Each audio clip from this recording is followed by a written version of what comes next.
Hello everyone, welcome to my YouTube channel Indian Bull vs Bear.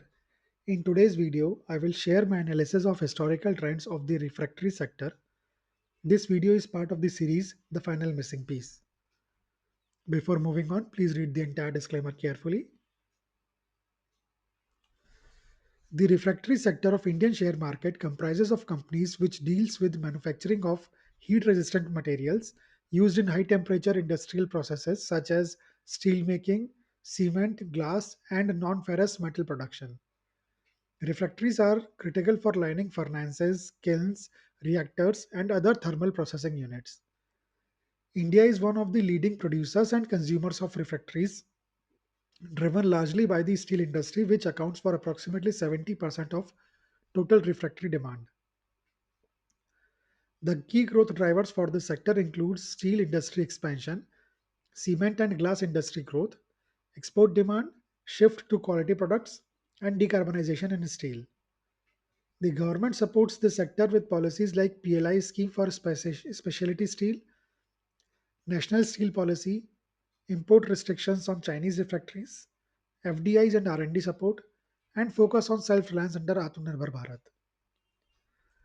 The major challenges for this sector includes raw material dependence, price volatility, high energy intensity, fragmented industry, and cyclicality. So that's the summary of the sector. Let's now try to identify trends in this sector using two graphs, yearly returns graph and the monthly returns graph. I have analyzed the share price movement of last 10 years of top 6 companies of this sector and created these graphs based on that data. I have included only top 6 instead of top 10 because the market cap of rest of the companies were less than 100 crore rupees. The top 6 companies of this sector comprises of 2 mid cap and 4 small cap companies. So let's start with the first graph, which is the yearly returns graph. So in this yearly returns graph, these green bars shows the positive yearly returns. The red bar shows the negative yearly returns. The orange line at the bottom shows the cumulative returns. The green line shows number of months with positive returns and the red line shows number of months with negative returns. So in 2015, this sector gave good returns of 30.56% with 7 positive months and 5 negative months. In 2016, it gave returns of 23.84% with 8 positive months and 4 negative months. The situation improved significantly in 2017, and the sector managed to give returns of 65.79% with 9 positive months and 3 negative months. But then in 2018, the sector gave negative returns of minus 1.81% with 7 negative months and 5 positive months. In 2019, the situation worsens and the sector managed to give returns of negative returns of minus 16.23% with 8 negative months and only 4 positive months. In 2020, though, the sector rebounded furiously and gave returns of 60.50% with 9 positive months and 3 negative months. In 2021, the sector gave very good returns of 48.82% with 6 positive and 6 negative months. In 2022, the sector gave respectable returns of 30.07% with 8 positive months and 4 negative months. In 2023, the sector performed really well and gave positive returns of 88.06% with 8 positive months and 4 negative months. But in 2024, uh, the sector gave flat returns of almost 3.76% with 6 positive and 6 negative months. To check out the cumulative returns, let's follow this orange line, and the 10 years cumulative returns is 1188.09, so which is just shy of 13x. So very good returns, 13x in last 10 years. Let's see the key takeaways. So first is the cumulative return. We have just seen that 13x. Okay. CAGR of 29.60, very close to 30, which is a good CAGR for any sector. So overall a good CAGR. Net negative yearly returns only two times in 2018 and in 2019, and that too not that negative to an extent. So, all in all, not a bad number. 2 years. Best year was 2023 and 2023 with 88.06% returns, and the worst year was 2019 with minus 16.23%. The positive to negative year ratio is 4 is to 1, which is quite good. So, all in all, an impressive graph, impressive yearly returns graph. Let's see the monthly returns graph.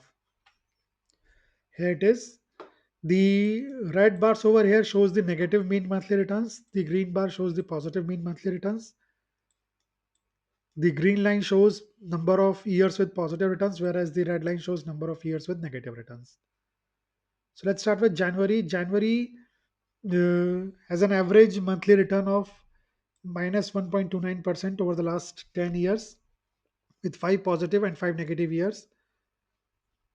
February with the negative return of minus 2.56% with 6 negative and 4 positive years. And March is the worst month for the sector with minus 2.87% average returns with 6 negative and 4 positive years.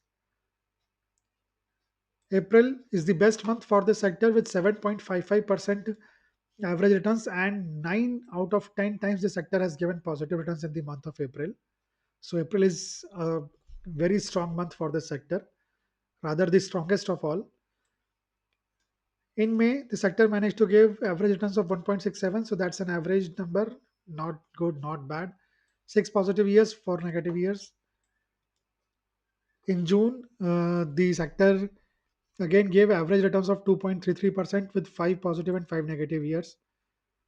But July seems to be a very strong month for the sector, as the sector managed to give returns of 6.63% in the month of July with 8 positive years and only 2 negative years. August too seems to be a good strong month with 5.55% average returns, 8 positive years and 2 negative years. But September is a bad month for this sector with minus 1.40% average returns with 8 negative years and only 2 positive years. October, November, December, all three are good months for the sector with 4.92, 5.42, and 4.11% returns. In October, the sector gave positive returns 8 years out of 10, with in November 6 positive and 4 negative, and in December 5 positive and 5 negative. So all in all, not that impressive of the graph as was that yearly returns graph, but still 1, 2, 3, 4 months with average negative returns, and I guess there is no month which we can say as a flat month as such, and there are few months which gave considerable returns like April and July and August and all these. So I would say 6 months with good returns, two with average returns, and four with negative returns. So all in all, not a bad graph at all. Though not that impressive, but still not a bad one. Let's see the key takeaways. Cheaper months: January, February, March, and September. January with minus 1.29% returns, February with minus 2.56% returns, March with minus 2.87% returns, and September with minus 1.40% returns. Costlier months are April, July, and August. April, July, and August. April with 7.55, July with 6.63, and August with 5.55% returns. So, good considerable returns in all these 3 months. And as I mentioned earlier as well, three other months, October, November, December, two are not that bad for the sector with 4.92%, 5.42%, and 4.11% returns. Positive to negative month ratio is 1.40 is to 1, which means 1.40 positive months against each negative month in the last 10 years, that is, in the last 120 months. This is not a very good number. We have seen better, we have seen worse. This is almost an average number. So, one bad thing about the sector is this ratio. Other than that, most of the things are quite good for the sector. I guess that is all from my side in this video. If you have liked the content, press the like button and subscribe to the channel. Share it with your family and friends. I'll be back soon with another video, and goodbye for now.